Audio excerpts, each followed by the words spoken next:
हर खबर पर होगी आपकी पकड़। डाउनलोड कीजिए एबीपी लाइव ऐप। मेरे साथ है जेडीयू के वरिष्ठ नेता केसी त्यागी। सर, एनडीए के पूर्व सहयोगी अकाली दल के नेता सुखबीर बादल ने कहा है कि सरकार के जो फैसले हुआ करते थे जब वो थे गठबंधन में, वो फैसले भी मीडिया के जरिए, अखबार के जरिए उन लोगों को पता चलते थे। आप सहयोगी हैं एनडीए में, क्या कहेंगे अपने पूर्व सहयोगी के इस स्टेटमेंट? देखिए, हम लोग एक आपसी रजाबंदी के बाद एनडीए में शामिल हुए थे। श्री जॉर्ज फर्नांडीज और श्री नीतीश कुमार के नेतृत्व में जो समता पार्टी थी, उस समय एनडीए में शामिल हुई थी जब अटल जी की 14 दिन की सरकार बहुत प्राप्त नहीं कर पाई थी।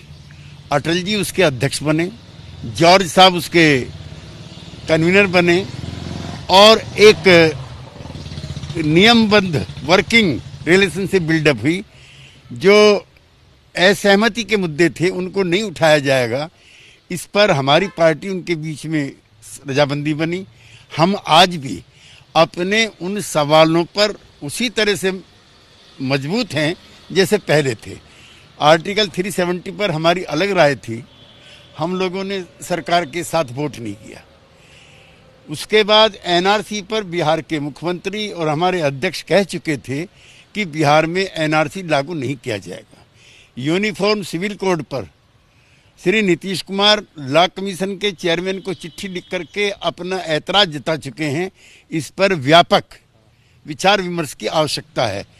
हमारा कोई गैर वैचारिक गठबंधन नहीं है, हमारा वैचारिक गठबंधन है। इसलिए हमारे सवालों की जो प्रखरता है अन्य दलों से भिन्न है। लेकिन सुखबीर बादल ने कहा, क्या आप लोग भी गठबंधन में ये महसूस करते हैं कि फैसला हो जाता है और बाद में पता चलता है, या आप लोगों से हर अहम फैसले पर पहले बातचीत होती है? नहीं, गठबंधन के अंदर की चीजें मैं सार्वजनिक तौर पर नहीं कह सकता। मैंने अपनी पार्टी का स्टैंड आपके सामने रखा है। आप लोगों का अनुभव सुखबीर बादल के अनुभव से भिन्न है? नहीं, मैं इस पर कोई टिप्पणी नहीं करना चाहता, लेकिन एनडीए 1-2 और एनडीए 3-4 की परिस्थितियां अलग अलग। ठीक है, एनडीए पर ही सवाल करूंगा सर, लेकिन बिहार चुनाव को लेकर, बिहार चुनाव में एनडीए का जो रूपरेखा है सीटों को लेकर के, वो कब तक स्पष्ट हो जाएगी? क्योंकि अब तो नॉमिनेशन भरने की तारीख शुरू होने वाली है। देखिए, प्रक्रिया जो सीटों के बंटवारे की है वो नॉमिनेशन से पहले ही समाप्त होती है। ये पुराने अनुभव बताते हैं। हमारे और भाजपा के बीच में लगभग रजाबंदी है। हम पुराने साथी हैं, विश्वास के रिश्ते हम लोगों के बीच में हैं और पहले भी 4 चुनाव हम इकट्ठे मिलकर के लड़ चुके हैं।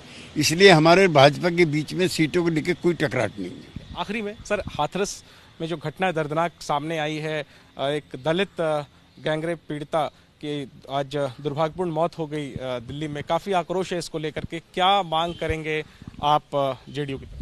नहीं, मैं निर्भया कांड से भी ज्यादा व्यथित हूँ इस घटनाक्रम को देख करके कि जो पीड़िता है वो बेबस और लाचार वर्ग से आती है। उनके पास थाने, कोर्ट, कचहरी, जुडिशरी, वकालत कहीं भी कोई सिफारिश नहीं है। लिहाजा निर्भया कांड से भी ज्यादा मुस्तैदी के साथ पुलिस के विरुद्ध भी कार्रवाई होनी चाहिए, जिनके कार्यकाल में इस तरह की घटनाएं होनी चाहिए। कोई अधिकारी नहीं बचना चाहिए, नंबर 1। नंबर 2, हरिजन एक्ट को और इफेक्टिव बनाया जाए ताकि इस तरह की घटनाओं की पुनरावृत्ति ना हो।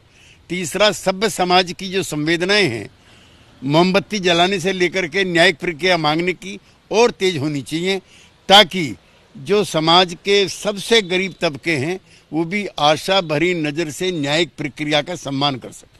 क्या ये निर्भया 2 है सर, और क्या ये उत्तर प्रदेश की कानून व्यवस्था को लेकर के सवाल खड़ा करता है, योगी सरकार को लेकर सवाल खड़ा करता है? देखिए, योगी जी के कार्यकाल में इस तरह की कई दुर्भाग्यपूर्ण घटना हुई हैं। उनको कानून व्यवस्था की तरफ से दलितों पर हुए सिस्टमेटिक अत्याचारों पर अतिरिक्त ध्यान देने की आवश्यकता है और ये निर्भया कांड 2 से भी भयानक घटना है। शुक्रिया बात करने के लिए। कैमरामैन डीसी मंजू के साथ Jainendra, ABP news, Delhi. ABP news आपको रखे आगे।